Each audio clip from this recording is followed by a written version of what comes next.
The central bank, the Deutsche Bundesbank, had one goal in its mission statement, and that goal was to keep the currency stable. So not singular prices, of course, but the level of prices.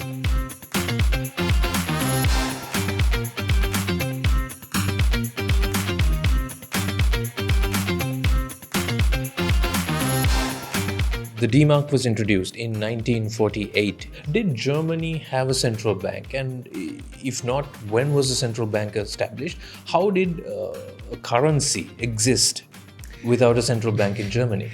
At that time, the Federal Republic wasn't even founded.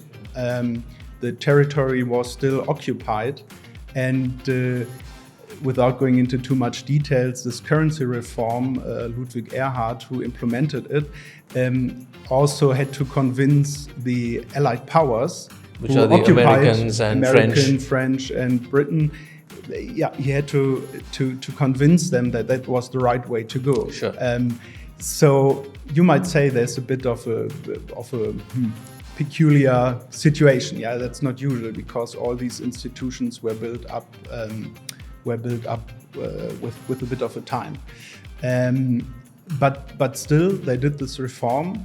It worked. I want to stress one more point, because you said there was an argument in West Germany of whether to continue a more planned approach to economic order or free market approach. And they decided to go with a free market approach, but with this term social market economy, which also implied some social measures. While at the same time, East Germany, which was occupied by the Soviet Union, of course followed the Soviet Union, like a planned economy. And you might say that that is a real-world experiment, which economists normally can't do, of course. We can't force countries to implement policies and after 10, 20, 30, 40 years see what happens. But at that place, in Germany at that time, in a way, it was a real-world experiment. So two parts of the country, same culture, same language, same devastation, same situation, same level of education, same experience, same mindset, all these things, same geography, climate, and everything, basically. Some small things that the Allied power did differently than the Soviets, but still the most important difference is the institutional set that was put in place. And in West Germany, it was a free market economy with the democracy, and in East Germany, a planned economy with a communist dictatorial government. And after 20, 30, 40 years, the result is absolutely clear, because West Germany was thriving, even though there were, of course, after a spectacular period, some problems in the 1980s, but still overall thriving, while East Germany was basically bankrupt at the end, didn't have competitive companies, and also didn't have any products that anybody would want to buy if there are alternatives. I mean, that's a very strong case for a free society with free markets and democracy. Justus, I want to take you back to something you were commenting on previously about the competitiveness of German companies globally. Today, we see German brands all over, and often they are at the premium end of stuff. You know, whether even if it's German engineering, it's chemicals, engineering, of course, your cars and stuff like that, are all seen to be aspirational stuff, or ones that are at the top of those industries. And yet you said Germany achieved this while it maintained a strong currency, and relatively currencies of other competitor nations to German products depreciated or lost value. How did Germany end up with a currency that was stable? What role, what about its money, its central bank, its government policies have to do with that? The central bank, the Deutsche Bundesbank, had one goal in its mission statement, and that goal was to keep the currency stable. Sure. So not singular prices, of course, but the level of prices. Sure. And they were also independent from direct political mingling.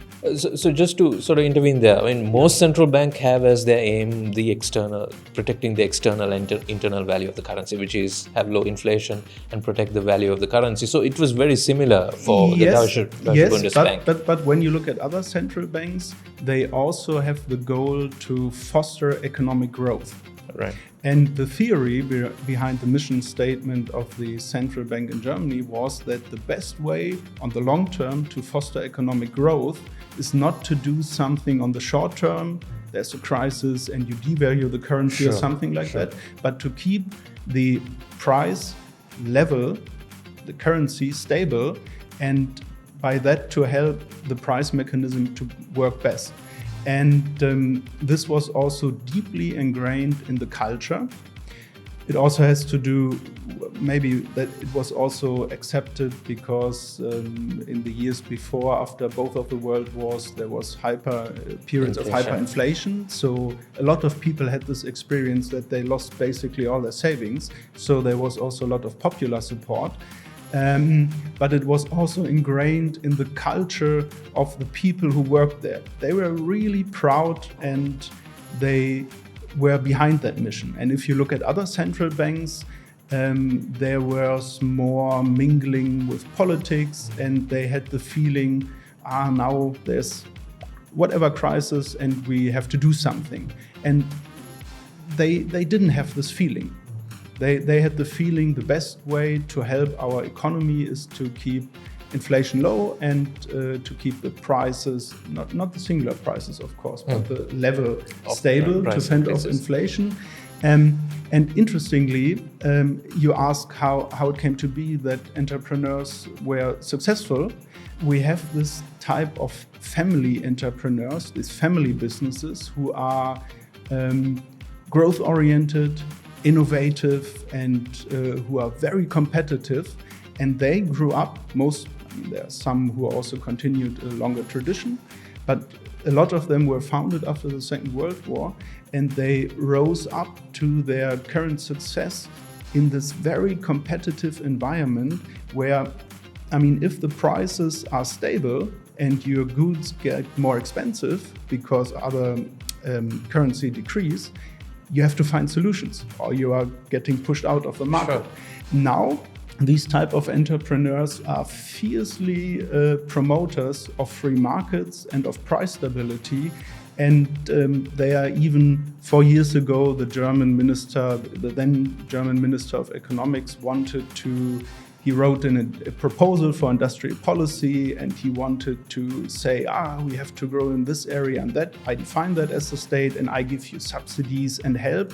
And there was a huge public outcry and a real political battle where these company leaders, these family entrepreneurs, were arguing against it and fighting against that proposal because they said, we don't want your help, we don't want your guidance, we best know how to do it, we want you to do other measures that help everybody, prevent tax rises, stuff like that. There is a German word to describe these family-owned businesses.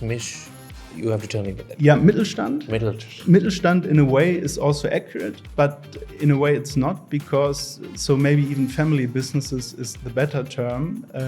There's a debate about that, but don't worry, I won't get into the details, because some of these countries, which are still owned and run by the family, some are also owned by the family but run by private management. They are not a Mittelstand anymore, which means medium-sized company, but they are worldwide companies with tens of thousands of employees. So saying they are Mittelstand wouldn't be accurate, but they are family businesses. And I don't know, maybe you have heard the term hidden champions. Mm-hmm. So some of these companies, really the core is that they believe in the free market, in the social market economy, but they don't only believe in profits, but also in the responsibility that they have to their local community, to their workers, to their customers. And most of them combine economic knowledge and entrepreneurial knowledge Some of them are even engineers who learned, or the other way around, but all of them combine this knowledge and are very deeply interwoven with their company. Most of them are not in the big cities, but you drive around and then suddenly there's a big factory and 500, 1,000 people in the middle of nowhere are producing something, some small part of machines which is certain, I don't know, which a car or needs, and they are just simply one of the 2-3 best companies who can do that. And they are very impressive stories. But important is to note that these companies didn't come to play because somebody said, we need an industrial strategy, and now in this village we are going to develop, I don't know, a factory for small parts. But they came out of the entrepreneurial spirit, and because there was this level playing field that allowed them to compete and to grow and to develop.